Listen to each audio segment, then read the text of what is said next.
Mr. Speaker,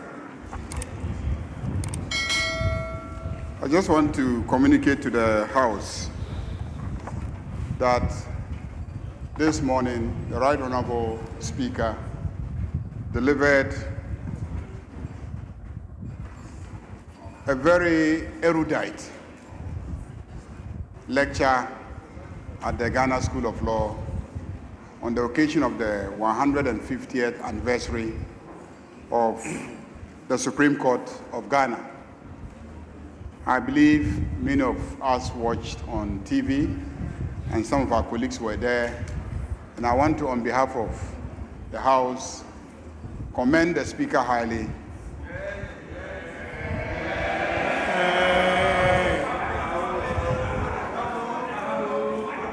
for his depth of knowledge.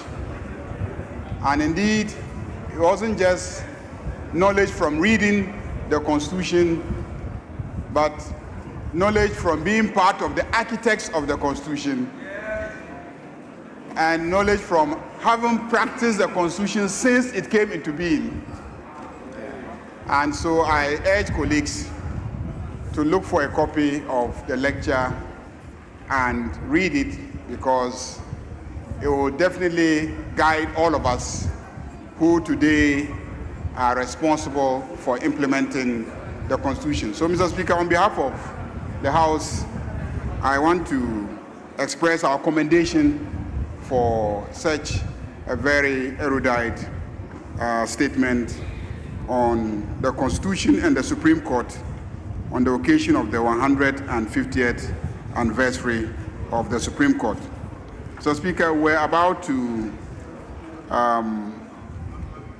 vary the order of business and go back to item number 6, when we took a short suspension.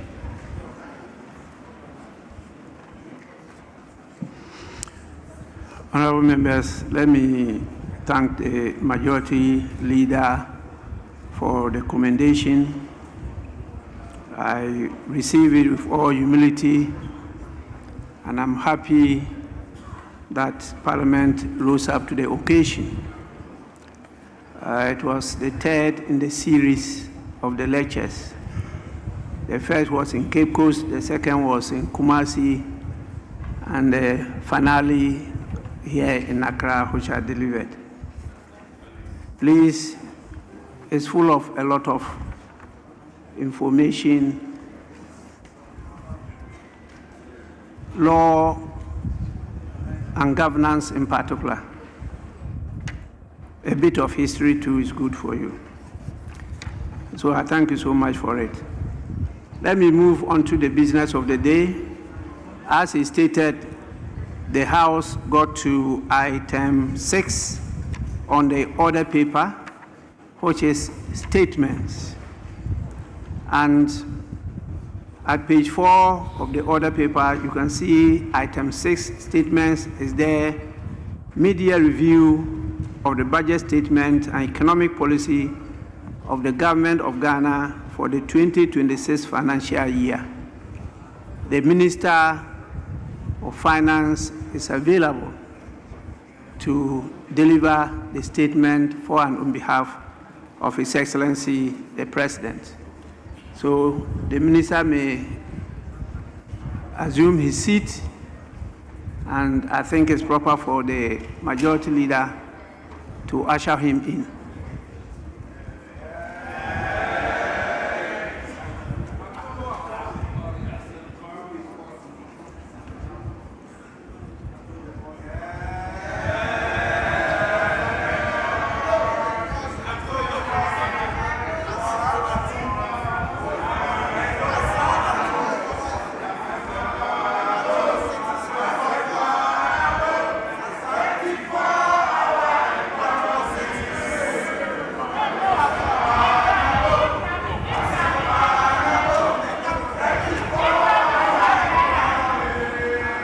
Yes, honorable members, please, I recognize the Deputy Minority Whip.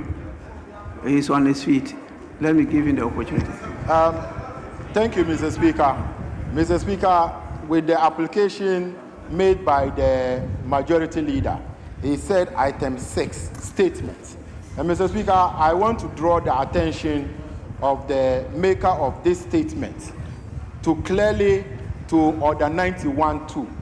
Mr. Speaker, Order 91.2 states that a Minister of State may make a statement of government policy, and the statement shall be limited to facts which are necessary to be made known to the House, and not contain matters that are likely, and must not contain statements that are likely to provoke debate. Mr.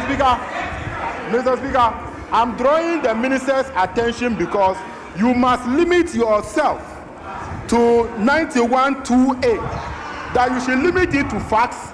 You should not say anything that will provoke debate.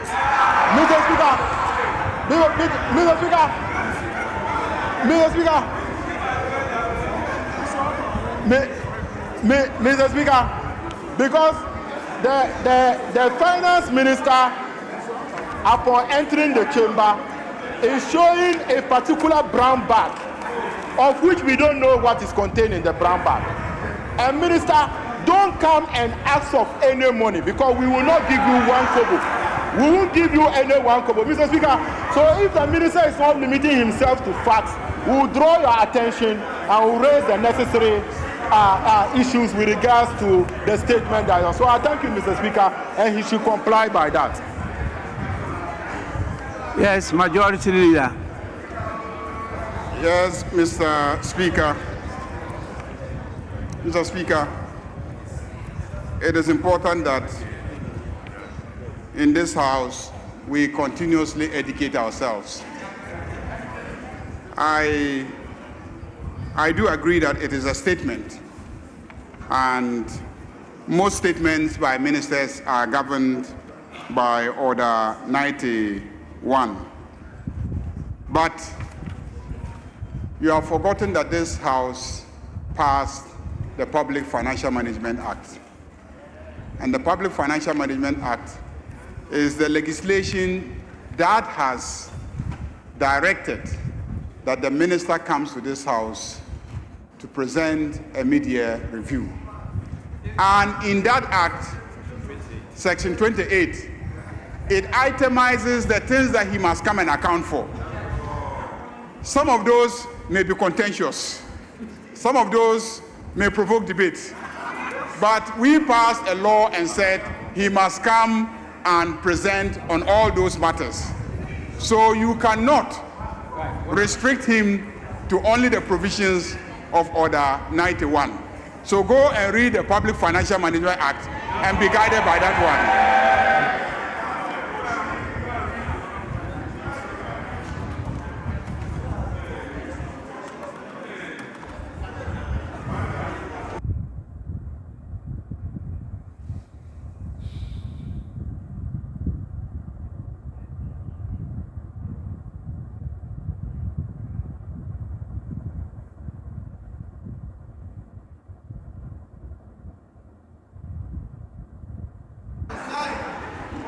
Yes, Minority Leader. Speaker, thank you for the opportunity. Mr. Speaker, we're happy the Finance Minister is here. My main concern is that on the government side, I see a lot of empty seats.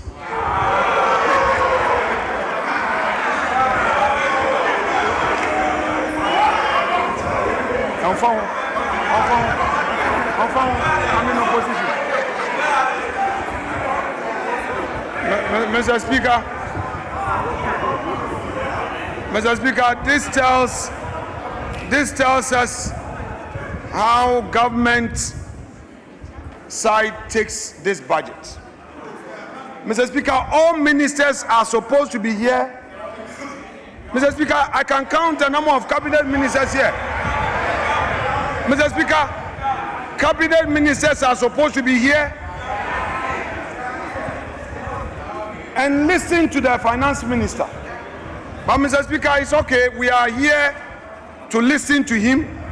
If they have decided not to come in their numbers, it's fine. We have picked the signal. But the leader of government business has given an indication. So some of the facts will be contentious. We hope that the finance minister will record